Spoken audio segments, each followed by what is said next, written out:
hermanos, Dios les bendiga. Bueno, aquí desde el lugar de mis vacaciones quiero compartir con ustedes este corto video siguiendo la temática de la lectura del libro de Apocalipsis, ¿cierto? Apocalipsis de una manera fácil y sencilla. Lo que hemos compartido hasta ahora son los capítulos 1, 2 y 3. Repasando brevemente, el capítulo 1 es la primera sección que nos habla de Jesucristo en gloria, Jesucristo como nuestro sumo sacerdote, ¿sí? Esa es las cosas que has visto. La segunda sección del libro es el capítulo 2 y el capítulo 3, y eso es el periodo en que estamos viviendo ahora, el periodo o dispensación de la iglesia. Esa es las cosas que son. Así lo divide el capítulo 1, versículo 19. Y la tercera sección es la que vamos a comenzar hoy, comienza en el capítulo 4, las cosas que serán después de estas. Entonces, en capítulo 1, 19 está la clave y la división del libro. Vamos entonces al capítulo número 4. El capítulo número 4 comienza con algo bien importante. Dice, después de esto, es decir, después del periodo de la iglesia, porque acaba de terminar ese periodo. Cuando el Señor termine esta dispensación de la iglesia, van a suceder y va a comenzar a correr el capítulo 4. Por eso decimos que la mayor parte del libro de Apocalipsis es futuro. Nosotros estamos transitando entre el capítulo 2 y el capítulo 3 ya en el final. Ya no hay mucho más que agregar a esto. Entonces aquí se inicia la tercera sección del libro. Aquí entendemos que ocurre el rapto, porque dice Juan, oí una voz como de trompeta. Y ese oí una voz como de trompeta nos remonta, por ejemplo, a las enseñanzas de Pablo, ¿no? Que nos dice a la final trompeta, porque el Señor mismo descenderá del cielo con voz de arcángel, con trompeta de Dios. Esa voz de trompeta nos habla y nos está haciendo una alusión al rapto de la iglesia. Allí ocurre el rapto. Capítulo 4, versículo 1 es el rapto, la voz como de trompeta. Ahora, en Apocalipsis hay muchas trompetas, ¿no? Entonces no debemos confundir esta trompeta, que esta sería la final trompeta de la cual habla Pablo en sus cartas. Esta es la final trompeta. Capítulo 4, versículo 1, esa es la final trompeta. No hay que confundirla porque algunos predicadores dicen, no, es la séptima trompeta de Apocalipsis. No, la séptima trompeta de Apocalipsis, esa es dentro de los juicios de la gran tribulación. Entonces, para la gran tribulación la iglesia no va a estar, la iglesia es quitada antes de la tribulación. Entonces la séptima trompeta no puede ser la final trompeta. La séptima trompeta de Apocalipsis está dentro de los juicios. Eso más o menos va a tener lugar a la mitad de la tribulación. Después vamos a ver eso con detalle, ¿no? Los sellos, las trompetas y las copas, ¿no? Pero no hay que confundir la final trompeta, que es el rapto, con la séptima trompeta, que eso va a ser más o menos a la mitad de la tribulación. Son dos cosas distintas. Y dice allí, ¿no? Las cosas que sucederán después de estas. Ahí mismo está utilizando la palabra que utilizó en el capítulo 1, versículo 9. Las cosas que has visto, las cosas que son y las que sucederán después de estas. Y esa exactamente la misma frase la emplea aquí. Yo te mostraré las cosas que sucederán después de estas. Entonces aquí comienza exactamente con las mismas palabras del capítulo 1. Empieza la tercera sección, el futuro, lo que va a suceder después de la iglesia. Entonces, luego de que el Señor quita la iglesia, no con mano humana, ¿cierto?, sino el Espíritu Santo va a producir la resurrección de los muertos, la transformación de los vivos, solamente los que pertenecen a la iglesia, solamente los que pertenecen a Cristo. Ahí no van a resucitar los santos del Antiguo Testamento, no. Ellos tienen otro momento, otro espacio, no aquí. Aquí se refiere solamente a la iglesia, los que han creído en Jesucristo entre el Pentecostés y el rapto. Nosotros, los que estamos vivos y los hermanos que ya murieron en el pasado, retrocediendo en el tiempo hasta el Pentecostés, ¿no? Recuerden que el Espíritu Santo va a quitar la iglesia, ¿cierto?, cuando el Señor la venga a buscar, pero el Espíritu Santo no se va. El Espíritu Santo no se va. ¿Por qué no se va? Porque primero, Él es omnipresente. ¿A dónde se va a ir? Si Él se va a algún lado, deja de ser omnipresente. Si deja de ser omnipresente, Él no es Dios, porque Dios es omnipresente. Entonces el Espíritu Santo no puede ser quitado de la tierra, no. El Espíritu Santo lo que hace es quitar la iglesia, y eso, al quitar la iglesia, eso es la señal, es la autorización que el Espíritu Santo le da al anticristo para que él asuma el gobierno mundial, el nuevo orden mundial, ¿sí? Entonces el Espíritu Santo no se va de la iglesia, él quita a la iglesia, y eso es una autorización que el Señor le está dando al anticristo, ¿cierto? A Satanás y a sus planes malignos, ¿no? Para tomar el control mundial. Entonces la manifestación del anticristo, como lo dice Segunda de Tesalonicenses, el capítulo 3, no va a suceder hasta que el Señor no quite a la iglesia. Entonces, identificar ahora quién es el anticristo, no, el anticristo es fulano de tal, el anticristo es tal otro, no, eso es ridículo. El anticristo no se puede manifestar mientras esté la iglesia aquí en la tierra. Cuando el Señor quite a la iglesia, Él quita a la iglesia, pero el Espíritu Santo se queda porque Él es omnipresente, obviamente.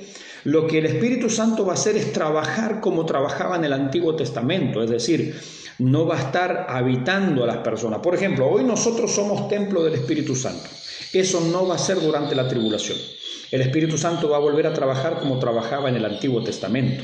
En el Antiguo Testamento Él se manifestaba a las personas, tocaba a las personas, pero no vivía en ellas, porque vivir en las personas es propio de este periodo de la iglesia. Entonces el Espíritu Santo se queda, pero va a trabajar distinto y le va a permitir a Satanás y a sus planes tomar el control mundial. Esa es la gran diferencia, pero el Espíritu Santo no se va, es la iglesia la que se va.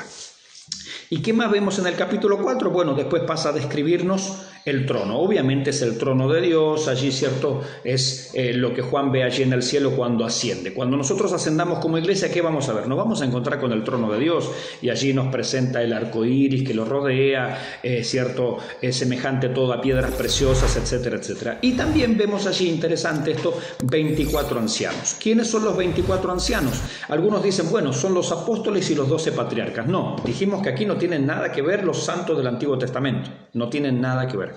¿Quiénes son los 24 ancianos? Bueno, para mí son los 24 apóstoles. Y usted dirá, ¿cómo 24, pastor?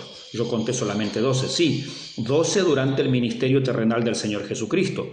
Allí, cuando Él estuvo aquí en la tierra, en su ministerio, Él eligió a Pedro, eligió a Juan, eligió a Bartolomé, eligió a Mateo, etcétera, etcétera. 12. Pero, por ejemplo, Pablo no está dentro de los 12 y era apóstol. La Biblia dice que Pablo era apóstol, la Biblia dice que Bernabé era apóstol, y entonces ahora ¿de dónde sacamos estos otros? La Biblia nombra a varias otras personas más en el Nuevo Testamento como apóstol. ¿Qué creo yo? Que el Señor nombró los 12 apóstoles durante su ministerio, son los que más conocemos, y también cuando Él resucitó, nombró a otros 12 apóstoles más, el principal de ellos, el más notorio, es Pablo.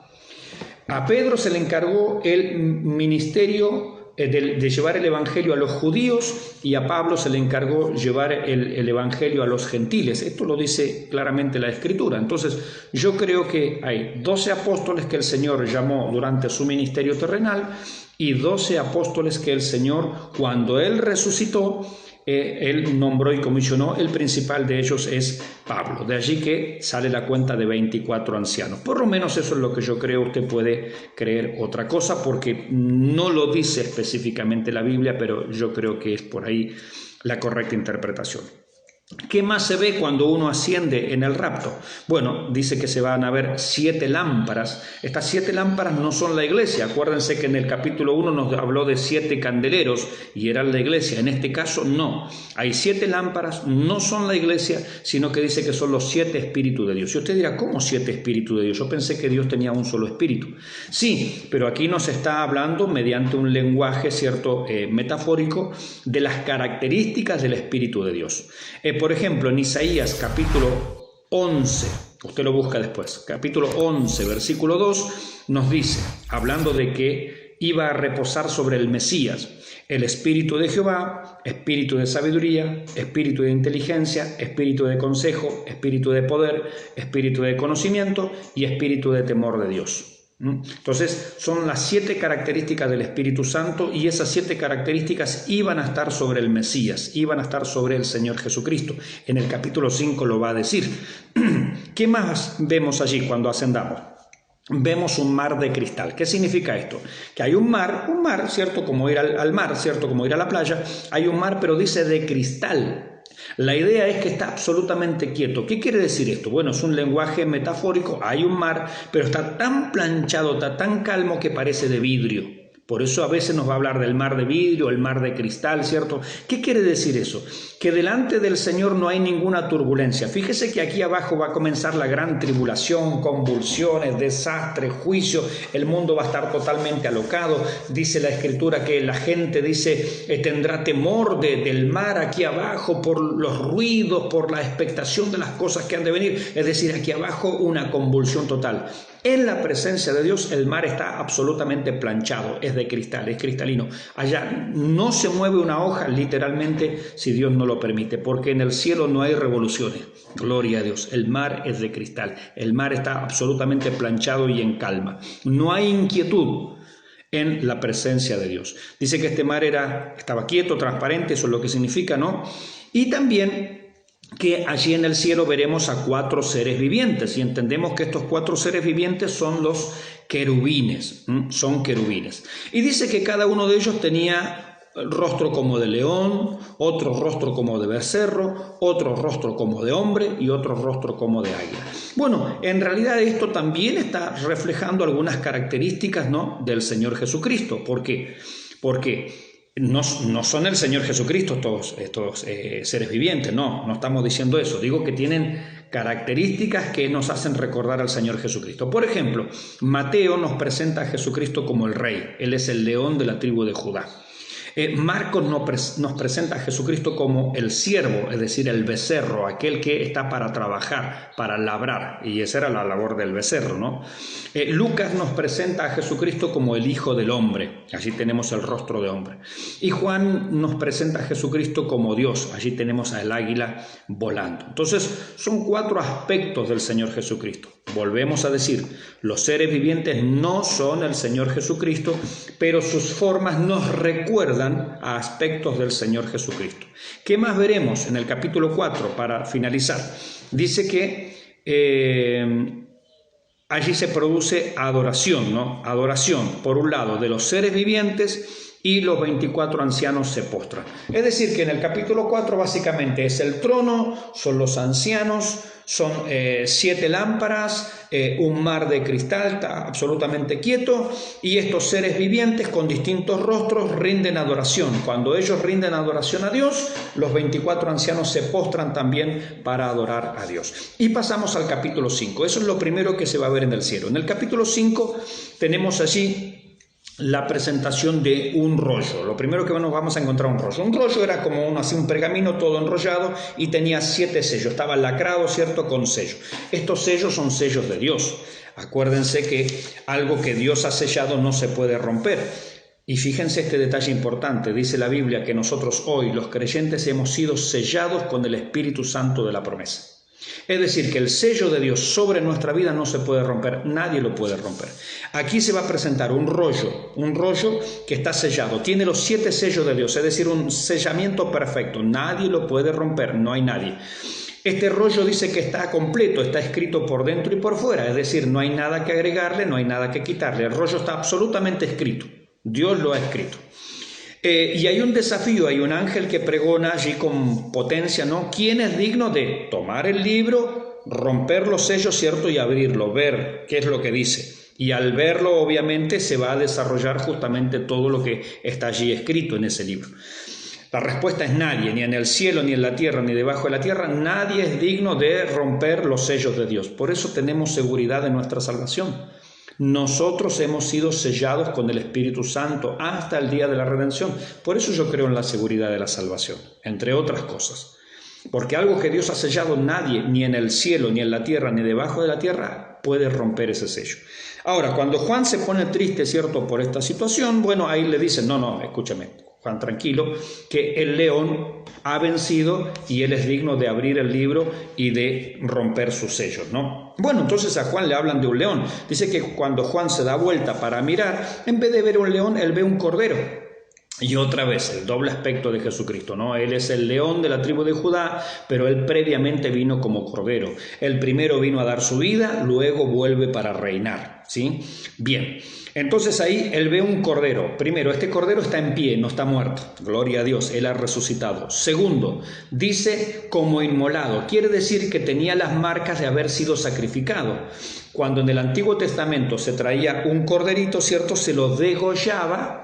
Entonces le quedaba todo acá el cuello marcado. Este cordero tenía las marcas de haber sido degollado, de haber sido sacrificado. ¿Qué quiere decir esto? Que Jesucristo no es que tenga un corte aquí, sino que sus marcas de la cruz, las marcas del sacrificio, las tiene, ¿cierto?, en sus sienes, las tiene en sus manos, las tiene en su costado. Como luego de la resurrección le dijo a uno de los discípulos: mete tu dedo en mi llaga, mete tu mano en mi costado. Porque aunque Jesucristo ha resucitado, Él conserva las marcas de la cruz. Conserva las marcas de haber sido inmolado, conserva las marcas de haber sido sacrificado. Y este cordero se lo presenta con 7 cuernos, eso significa la suma del poder, es decir, Él es todopoderoso, porque los cuernos simbolizan el poder. 7 cuernos, es decir, absolutamente todopoderoso. También 7 ojos, los cuales, dice allí el texto, son los 7 espíritus de Dios, ya los leímos: espíritu de Jehová, sabiduría, inteligencia, consejo, poder, conocimiento, temor. Toda la capacidad, toda la plenitud del espíritu, todo Dios está en Jesucristo. Y acá se produce, para finalizar el capítulo 5, son 2 capítulos breves y acá terminamos, la adoración. Mire la adoración. Los versículos 9 y 10 se menciona la adoración de los 24 ancianos. Entre otras cosas dice: con tu sangre nos has redimido. Nos has hecho reyes y sacerdotes para nuestro Dios y reinaremos sobre la tierra. Esa es la adoración que rinden los ancianos, es decir, la iglesia. La iglesia sabe que son redimidos, es decir, eran pecadores en el pasado y ahora fueron lavados con la sangre de Cristo. Saben dónde están, estamos en el cielo, nos has hecho un reino de sacerdotes y saben dónde van a estar más adelante, reinaremos sobre la tierra. En el cielo no hay amnesia, hay conciencia del pasado. Fui redimido, hay conciencia del presente, somos un reino de sacerdotes y hay conciencia del futuro, reinaremos sobre la tierra. En el cielo no hay amnesia, se conoce el pasado, el presente y el futuro. No es que llegamos al cielo y ya no recordamos nada, no, recordamos las cosas, pero las vemos según Dios, no las recordamos pecaminosamente. La segunda adoración, versículos 11 al 12, es la adoración de los ángeles. Pero los ángeles no dicen: con tu sangre nos has redimido. No, solo la iglesia puede decir eso, porque no hay sacrificio de redención para los ángeles. Aquellos ángeles que pecaron simplemente van a la condenación. Dios no ha hecho nada por salvarlos. Nosotros sí hemos sido redimidos por la sangre de Cristo. Los ángeles no pueden cantar redención porque ellos nunca han sido redimidos. Aquí obviamente son los ángeles santos, ¿cierto?, los que están cantando, no los demonios, obviamente. El tercer cántico aquí de adoración es la creación. Versículo 13 dice que toda la creación da gloria y honra al que está sentado en el trono, es decir, al Padre, y al Cordero, es decir, Jesucristo. Tercer cántico. ¿Y qué dicen los seres vivientes? Los seres vivientes dicen amén. Y nosotros también decimos amén. A Él sea la gloria por los siglos de los siglos. Amén.